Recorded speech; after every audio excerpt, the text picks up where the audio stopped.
If you only knew the power of high volume training. What's up, breadwinner? So in a previous video, I talked about volume versus effort per set. This video is going to be talking about exactly how much volume you should be doing.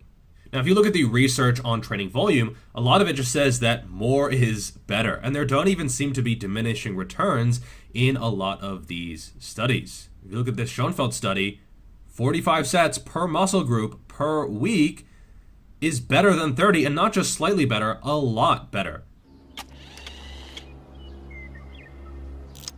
To infinity and beyond! And so there doesn't seem to be a diminishing return curve. If anything, it's going exponential. And so if you are a research enthusiast, it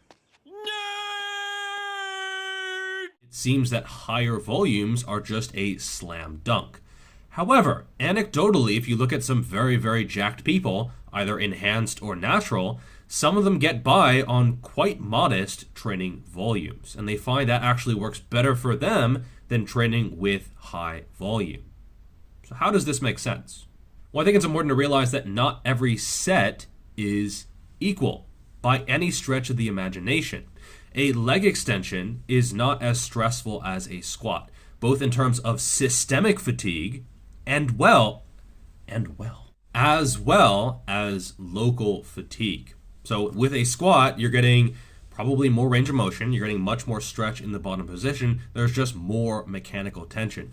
Even if you equate the efforts and the rep maxes, the squat is just a more stressful exercise for the quads, and then you're also targeting other muscle groups as well. So set for set, not equal whatsoever. Next, effort levels. Even if you have the same exercise, different people train differently hard by a huge variance. If you look around in a typical gym, a lot of people just don't train very hard. If you put those people in a study, yeah, they benefit from more volume because most of their working sets are essentially just warm-ups.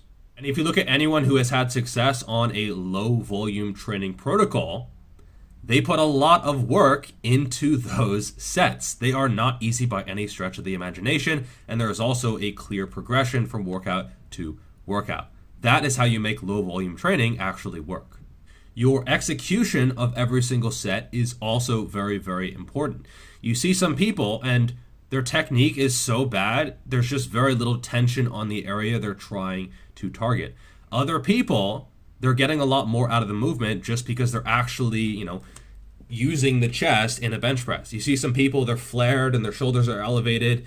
They're getting very little pec activation. So I'm not a huge stickler in terms of having perfect technique or the mind-muscle connection, but it is certainly a factor. So if you're doing mostly big compound movements and you're executing them well with a huge amount of effort, that is going to be a night and day situation compared to someone doing, easy isolations, machine movements, not executing them well, which is possible, and then not putting a lot of effort into them as well. Very, very different situations. You take that second population, and yeah, they can do a ton of volume and recover and progress. But this first group, you have them do 45 sets per week, they're just going to be destroyed. Now, if you're a beginner or intermediate or advanced, I do think that generally across your training career, your volume will increase slightly. If you're a beginner, you should try to get the most out of the least possible volume. There's no need to do a lot. You probably can't even recover from a lot, and you're so sensitive to training that you can get away with doing just a little bit. You should not try to live in the gym. You should just be consistent, have good technique, and progress to intermediate gradually over the course of 6 months to maybe a year. And here's a graphic from an article by Stronger by Science, which I will link in the description below. And basically you can see there's a small trend for beginners in more volume is better, but it's not a slam dunk by any means. And you can see this little group down here, they're doing what looks like 21 or 22 sets per muscle group per week, and they got no growth. And then this little dude up here, 6 sets or so per muscle group per week, and they made tremendous gains. So while there is a slight trend upward for beginners, it's not that strong. Now, for trained individuals, there is a much stronger correlation between doing more volume and getting more growth. But again, look at these sorry motherfuckers doing 28 sets per week and getting fuck all gains compared to some people doing 6 sets and making much better progress. So your training volume is just one factor. And quite often I see people chasing volume. This might be because they read a study or they just, they read some IFBB pro doing 50 sets per muscle group per week or something like that. But volume should just be a means to progress. If you can progress without high volume, and you don't want to do high volume, I would say a lower volume or moderate volume approach is going to be a better option. Also have to keep in mind that as you go from beginner to intermediate to advanced, you are going to be getting stronger. If you're not, well then you're not really progressing. Don't expect to become advanced without getting a hell of a lot stronger than you were as a beginner. And this means that every set you do as an advanced athlete is just inherently more stressful. You can generally recover from more just because you're better trained, the repeated bout effect. What you talking about? What you talking about? What you talking about? What you talking about, Willis? Etc. But it's still more stressful, especially on the joints, the ligaments, the tendons. And so if you're training to failure and you're super frickin' strong, that is just going to take more out of you. Now, how to track and measure and manage your volume. Now, you could just track per muscle group. So a set for quads, a set for lats, a set for triceps, a set for traps, whatever. And this is what SSD Able does. And he was nice enough to share his training log setup analysis with me. You can see he's tracking quads, triceps long head, hamstring leg curl, traps, rear delts, lats, third bicep. And that's the thing with compound movements. They're often targeting one area a little bit more than others. So if you're doing a wide grip pull down, that's going to be more lats and teres major and maybe mid traps compared to biceps. But if you do underhand here, that's going to be a lot more biceps, relatively speaking. And as you can see, he has a bunch of different categories because this is sort of the minutia that it devolves into if you want to actually accurately track your volume using this method. So a set of close grip bench presses, and yeah, that's triceps. How much of it is chest? But then you do wide grip, now it's much more chest and triceps, and it depends where you are on the bar, that ratio. It can be really sneaky. So for example, when you're doing a deadlift, the long head of the triceps is involved to keep the bar close. It's not working it as much as like a skull crusher by any means, but it's still active and it's still some form of stimulation. Or when you're doing a standing cable pullover to try to target, presumably, the lats. Again, that long head of the triceps is going to be very, very active and involved. When you're doing flies for your chest, it's a lot of pec, but it's actually a good deal of biceps as well. The deadlift. I don't even know how to begin to track the deadlift with this kind of system. It's a set for hamstrings, probably a set for glutes, I guess a set for spinal erectors. What about lats? They're definitely involved. Traps, absolutely. Quads, kind of? Like, not as much as a squat by any means, but they're still definitely being targeted and stimulated, especially with some variations. Forearms, abdominals, calves, fuck. Plus, there's an individual variation as well, based on how you perform the movement, as well as your own individual leverages. So, it gets complicated very quickly.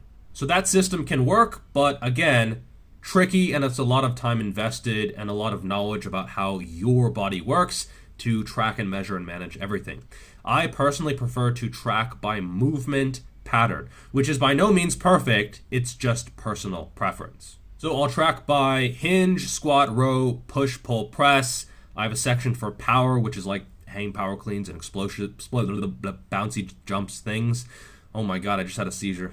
Biceps, triceps, shoulders, abs, and cardio. And this is not perfect either, because where do you put a leg extension in? I guess into the squat section, because those are more quad focused, but not perfect by any means either. I just find it a little bit easier to divvy up personally.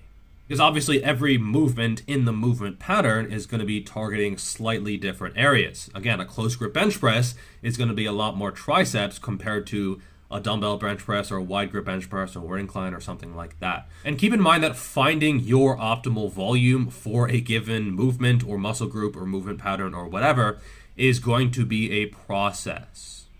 I get questions all the time from people who are like, hey, how many sets should I do? How many sets for back? How many sets for triceps? Just tell me the answer. It's very simple, children. 17. 17? 17. But what if you're not ready at 17? 17. You're ready. First, it's going to require quite a bit of experimentation. Okay, so you're going to have to actually do the stuff, go to an actual gym, do a bunch of sets, and then assess how you feel and how your progress is. The better you feel and the more progress you have, the more likely you are closer to your optimal volume. And I would look at volume as a means to progress. So if you're doing low volume and then you stop progressing and you feel fine, that's where adding volume in makes a lot of sense. But don't just do volume for the sake of volume. You can also consider periodizing your training. I think especially if you have strength goals as well, this can be very effective. Just a classic linear periodization where you go from higher volume to lower volume over time. You peak your strength and then you reset. So the higher volume primes the lower volume phase and the lower volume primes the higher volume phase. However, I don't think this is strictly speaking necessary. And I think if you're natural, you don't need massive fluctuations in volume. I see these programs that start at like 2 sets per exercise, and then they go to 5 or 6 sets over the course of a mesocycle.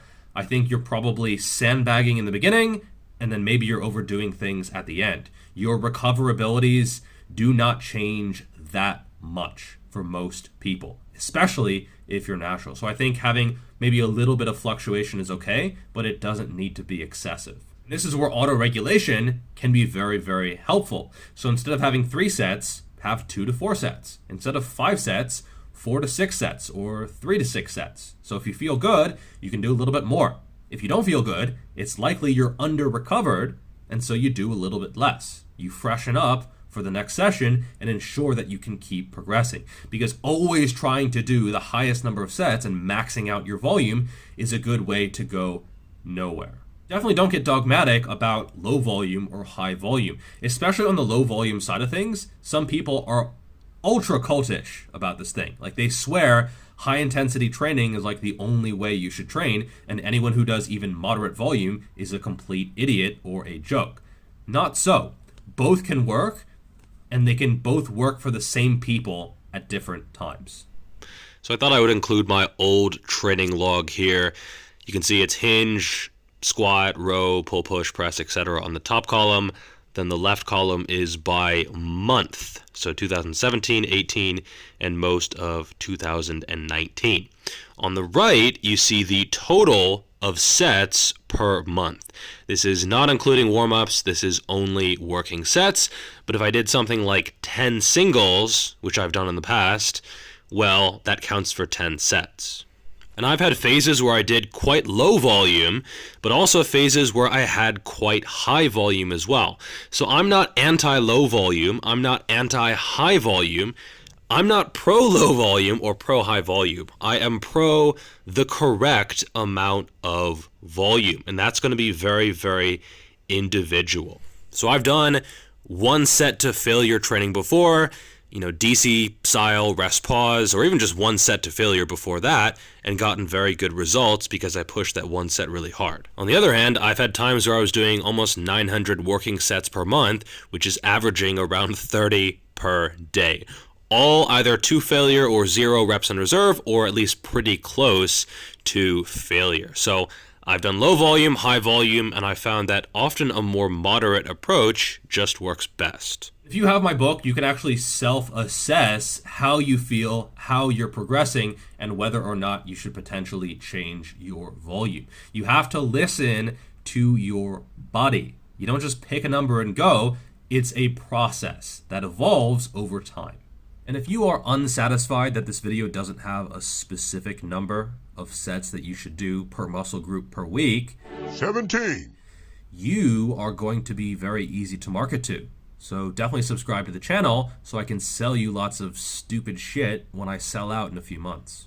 So pick a method of measuring, actually use it, track over time, see how you feel, see how you progress, experiment with autoregulation, with periodization, with progressing up in volume or down in volume, and see how it goes. Training is an experiment of one, and you can't just look at the research and say, oh, this is what I should do.